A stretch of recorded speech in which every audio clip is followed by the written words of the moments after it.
இனி இறக்குமதிக்கு good bye தாங்க.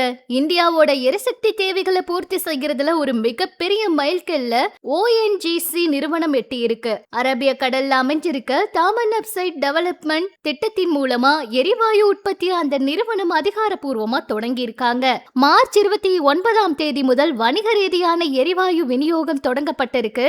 இதை அறிவிச்சிருக்காங்க. சுமார் $100 கோடி மதிப்பிலான இந்த பிரம்மாண்ட திட்டம் மூலமா நாளொன்றுக்கு சுமார் 50 லட்சம் கனமீட்டர் எரிவாயு உற்பத்தி செய்ய இலக்கு நிர்ணயிக்கப்பட்டிருக்காம். ஈரானுக்கும் இஸ்ரேலுக்கும் இடையே போர் பதற்றம் நிலவி வர இந்த நேரத்துல உலக அளவுல எரிபொருள் தட்டுப்பாடு ஏற்பட்டிருக்க நேரத்துல இந்தியாவோட இந்த உள்நாட்டு உற்பத்தி தொடக்கம் ஒரு மாஸ்டர் ஸ்ட்ரோக்கா பார்க்கப்படுது. இதன் வழியா வெளிநாடுகள்ல இருந்து எரிவாயு இறக்குமதி செய்வதில் கணிசமாக குறையும் அப்படிங்கறதும் இந்திய எரிசக்தி துறையில சுயசார்பு அடைவதை நோக்கி ஒரு பெரிய அடி எடுத்து வச்சிருக்கு.